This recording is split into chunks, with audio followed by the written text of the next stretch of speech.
হাজার বছরের ইতিহাস ও ঐতিহ্যের সাক্ষী সিরিয়ার দামেস্কের উমাইয়া মসজিদ। এটি মুসলিম বিশ্বের প্রাচীনতম মসজিদগুলোর একটি।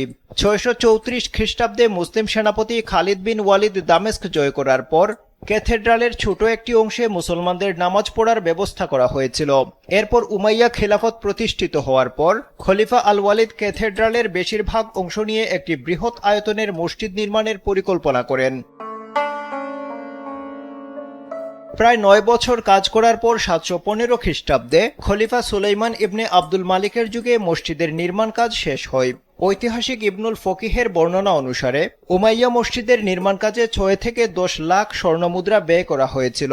এতে পারস্য, ভারত, গ্রিক এবং মরক্কোর প্রায় ১২,০০০ শ্রমিক কাজ করেছেন। খলিফা ওয়ালিদ মোজাইকের কাজের জন্য ২০০ সুদক্ষ বাইজেন্টাইন শ্রমিক নিযুক্ত করেছিলেন। মসজিদের মার্বেল পাথর এবং ৪৩,০০০ বর্গফুটের সোনালী মোজাইক বিস্ময়কর সৌন্দর্যের জন্ম দিয়েছিল।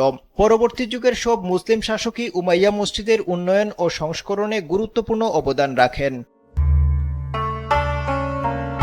উমাইয়া মসজিদের দৈর্ঘ্য ৩১৮ ফুট এবং প্রস্থ ৫১২ ফুট। মসজিদ কমপ্লেক্সের উত্তরাংশ জুড়ে আছে বিশাল আঙ্গিনা এবং দক্ষিণাংশকে বলা হয় হারাম বা পবিত্র সীমানা। পুরো মসজিদ কমপ্লেক্স পাথরের সীমানা প্রাচীর দ্বারা সংরক্ষিত। সীমানা প্রাচীরে একাধিক তোরণ আছে। দেয়ালের প্রতিটি ২ কলামের মধ্যে আছে এক জোড়া স্তম্ভ। মসজিদের প্রধান নামাজ কক্ষে আছে ৩টি তোরণ। মূল প্রার্থনা কক্ষের ওপর মসজিদের সর্ববৃহৎ গম্বুজ কুব্বাতুন নিসর স্থাপিত। উমাইয়া খলিফা আল ওয়ালিদ এই মসজিদ নির্মাণ কাজ শুরু করেন এবং ৭১৫ খ্রিস্টাব্দে তা সম্পন্ন করা হয়। খ্রিস্টান ও মুসলিম উভয় সম্প্রদায়ের কাছে এই মসজিদের বিশেষ গুরুত্ব রয়েছে। হাদিসের বর্ণনা অনুসারে এই মসজিদে কিয়ামতের আগে হযরত ঈসা আলাইহিসসালাম আগমন করবেন এবং পৃথিবী থেকে জুলুমের অবসান ঘটবে। সিরিয়ায় বাশার আল আসাদের পতনের পর নতুন করে সবকিছু সাজানো হচ্ছে। উপাসকদের আগমন উপলক্ষে ব্যাপক সংস্কার করা হচ্ছে। একটি ফুটেজে রক্ষণাবেক্ষণ প্রক্রিয়া, কোরআন পরিবহন, সাউন্ড সিস্টেম স্থাপন এবং নতুন কার্পেট বিছানোর মতো কাজ করতে দেখা গেছে। মহিলা স্বেচ্ছাসেবকদেরও মসজিদের মেঝে পরিষ্কার করতে এবং এর বিভিন্ন অংশে কাজ করতে দেখা গেছে।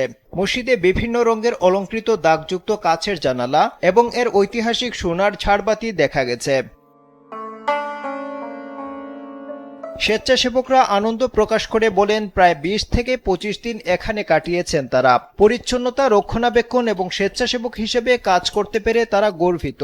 একজন স্বেচ্ছাসেবক বলেন, এই অনুভূতি প্রকাশ করার ভাষা জানা নেই তার। আল্লাহর ঘর পরিষ্কার করা অনেক সম্মানের কাজ।